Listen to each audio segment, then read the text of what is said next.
بسم اللہ الرحمن الرحیم۔ السلام علیکم دوستو، آپ دیکھ رہے ہیں ہمارا یوٹیوب چینل اسلامک ورلڈ۔ دوستو آج ہم بات کریں گے اللہ تعالیٰ کے بھیجے ہوئے ایک خاص پیغمبر حضرت موسیٰ علیہ السلام کی، جنہیں کلیم اللہ بھی کہا جاتا ہے۔ اللہ تعالیٰ نے فرعون کو راہ ہدایت دکھانے اور ظلم و ستم سے روکنے کے لیے حضرت موسیٰ علیہ السلام کو مبعوث فرمایا۔ دوستو فرعون ایک ایسا شخص تھا کہ جس کا انجام بہت ہی عبرتناک ہوا۔ یقیناً فرعون نے زمین میں سرکشی کر رکھی تھی اور وہاں کے لوگوں کو گروہ گروہ بنا کر رکھا تھا، اور ان میں سے ایک جماعت کو کمزور کر رکھا تھا، اور ان کے لڑکوں کو ذبح کر دیتا اور لڑکیوں کو زندہ چھوڑ دیتا، اور بے شک وہ مفسدوں میں سے تھا۔ تو جی ہاں دوستو، فرعون نے ظلم و طغیان اور بغاوت عصیان کا راستہ اختیار کیا اور دنیا کی زندگی کو اہمیت دی اور رب عظیم و برتر کی اطاعت سے سرتابی کی۔ جہاں تک بات کی جائے فرعون کی، فرعون بنی اسرائیل سے اس قدر برا سلوک اس لیے کرتا تھا کہ بنی اسرائیل اپنی الہامی کتابوں کی روشنی میں آپس میں ابراہیم علیہ السلام کا یہ فرمان ذکر کرتے تھے کہ آپ کی اولاد میں سے ایک لڑکا پیدا ہوگا جس کے ہاتھوں مصر کی سلطنت تباہ ہو جائے گی۔ آپ نے یہ بات غالباً اس وقت فرمائی تھی کہ جب مصر کے بادشاہ کی طرف سے حضرت ابراہیم علیہ السلام کی زوجہ محترمہ حضرت سارہ رضی اللہ تعالیٰ عنہا کی عزت پامال کرنے کی کوشش ہوئی، اور اللہ تعالیٰ نے ان کی عزت کو داغدار ہونے سے محفوظ رکھا۔ اور دوستو جب رات کے وقت بادشاہ کی محفل جمی ہوتی تھی تو کسی درباری نے اسے یہ بات بھی سنا دی کہ اس نے اس لڑکے کی پیدائش کے خوف سے بنی اسرائیل کے تمام لڑکوں کو قتل کا حکم جاری کر دیا، لیکن تقدیر کے آگے تدبیر نہیں چلتی۔ دوستو امام سدہ رحمۃ اللہ نے کئی صحابہ کرام رضی اللہ تعالیٰ عنہ سے روایت کیا کہ فرعون نے خواب دیکھا کہ بیت المقدس کی طرف سے ایک آگ آئی ہے اور مصر کے تمام قبطیوں کے گھر جلا گئی ہے، لیکن بنی اسرائیل کو نقصان نہیں پہنچایا۔ دوستو جب فرعون خواب سے بیدار ہوا تو وہ اس چیز سے بہت زیادہ خوف زدہ تھا، اور اس نے اپنے کانوں اور عالموں اور جادوگروں کو جمع کیا۔ فرعون نے لوگوں سے خواب کی تعبیر پوچھی۔ انہوں نے کہا یہ لڑکا انہی میں پیدا ہوگا اور اس کے ہاتھوں میں اہل مصر تباہ ہو جائیں گے، اور اس لیے اس نے بنی اسرائیل کے لڑکوں کو قتل کرنے اور لڑکیوں کو زندہ چھوڑنے کا حکم بھی جاری کیا۔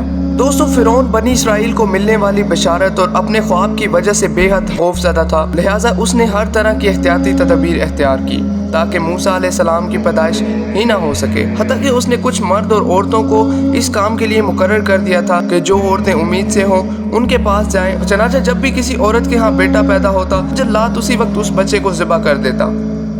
لیکن افسوس، ادھر فرعون کی یہ تدبیریں تھیں، ادھر تقدیر اس پر کھڑی ہنس رہی تھی اور کہہ رہی تھی اے ظالم بادشاہ جسے اپنی افواج کی کثرت پر، اپنے اقتدار کی طاقت پر اور وسیع سلطنت پر غرور ہے، اس عظیم خالق کائنات کی طرف سے جس کی تقدیر کا کوئی توڑ نہیں اور جس کے فیصلوں کو رد کرنے کی کسی کی مجال نہیں، اور جس بچے کی وجہ سے تو نے بے شمار معصوم بچوں کو قتل کیا، وہ تیرے گھر ہی پرورش پائے گا اور تیرے ہی گھر میں کھائے پیے گا، اور تو خود اسے اپنا بیٹا بنا کر پالے گا، اور رب کی بھیدوں کو تو نہیں جانے گا۔ دوستو متعدد مفسرین نے بیان کیا کہ قطبیوں نے فرعون سے شکایت کی کہ بنی اسرائیل کے لڑکوں کے قتل کرنے کی وجہ سے ان کی تعداد کم ہوتی جا رہی ہے، اور خطرہ ہے کہ ان کے بڑے مر جائیں گے اور بچے قتل ہوتے جائیں گے، تو ایک وقت ایسا آئے گا کہ جب ہمیں وہ خود کام کرنے پڑیں گے جو بنی اسرائیل کرتے تھے۔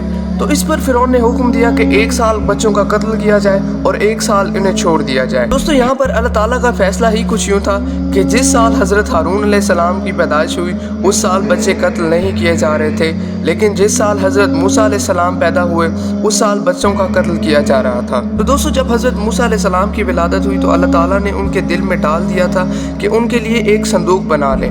آپ کا گھر نیل کے کنارے پر تھا، آپ نے صندوق کو ایک رسی سے باندھ دیا اور وہ حضرت موسیٰ علیہ السلام کو دودھ پلاتی، اور جب خطرہ محسوس کرتی تو وہ آپ کو صندوق میں ڈال کر چھوڑ دیا کرتی۔ جب خطرہ دور ہو جاتا تو وہ اس رسی کے ذریعے صندوق کھینچ کر بچے کو باہر نکال لیتی۔ دوستو اللہ تعالیٰ نے وحی کے ذریعے حضرت موسیٰ علیہ السلام کی ماں کو حکم دیا کہ وہ حضرت موسیٰ علیہ السلام کو دودھ پلاتی رہیں، اور جب کوئی خوف معلوم ہو تو اسے دریا میں بہا دیں اور کوئی خوف، ڈر اور یا رنج و غم نہ کریں۔ چنانچہ انہوں نے ایسا ہی کیا اور فرعون کے لوگوں نے اس بچے کو دریا میں سے اٹھا لیا۔ آخرکار یہی بچہ ان کا دشمن ہوا اور ان کے رنج کا باعث بنا۔ دوستو مفسرین بیان کرتے ہیں کہ لونیا نے جب دریا میں بہتا ہوا صندوق نکال لیا لیکن اسے کھولنے کی جرت نہ کی، بلکہ اسے فرعون کی ملکہ آسیہ کے سامنے پیش کیا۔ دوستو جب حضرت آسیہ علیہ السلام نے جب صندوق کھولا اور کپڑا ہٹایا تو موسیٰ علیہ السلام کا چہرہ انوار نبوت سے روشن نظر آیا۔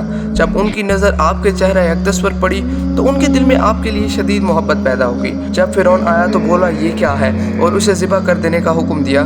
اس پر حضرت آسیہ علیہ السلام نے مزاحمت کرتے ہوئے فرمایا یہ تو میری، تو اس پر فرعون آگ بگولا ہو کر بولا یہ تیری آنکھوں کی ٹھنڈک تو ہے مگر میری آنکھوں کی ٹھنڈک نہیں۔ چنانچہ حضرت موسیٰ علیہ السلام کی پرورش فرعون کے محل میں ہی ہوئی اور وہیں پر وہ جوان بھی ہوئے۔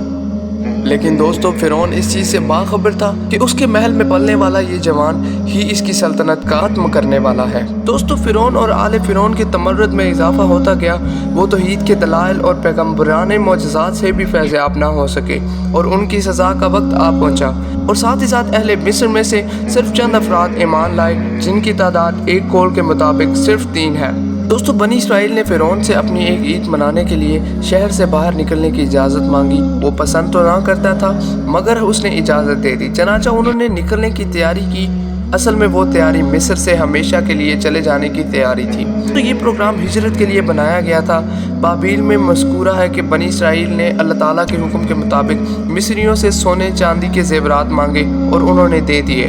اس پر بنی اسرائیل فوراً شام کے ملک کی طرف روانہ ہو گئے۔ دوستو جب فرعون کو ان کے جانے کی خبر ملی تو وہ انتہائی غضبناک ہوا اور افواج کے سرداروں کو حکم دیا کہ فوراً ان کا تعاقب کر کے انہیں گرفتار کریں اور سزائیں بھی دی جائیں۔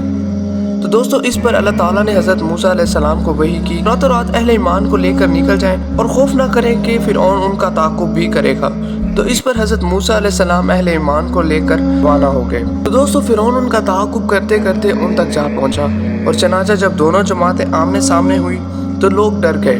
تو اس پر حضرت موسیٰ علیہ السلام نے فرمایا کہ بے شک خوف زدہ نہ ہو، رب ذوالجلال ہمارے ساتھ ہے۔ تو اس پہ حضرت موسیٰ علیہ السلام نے اپنی لاٹھی سمندر میں ماری اور سمندر پھٹ گیا اور گویا سمندر کے درمیان میں ایک طویل رستہ بھی بن گیا۔ چنانچہ حضرت موسیٰ علیہ السلام اہل ایمان کو لے کر اس سمندر سے گزرتے گئے اور اپنے رب ذوالجلال کی وحدانیت کا ذکر بھی کرتے گئے۔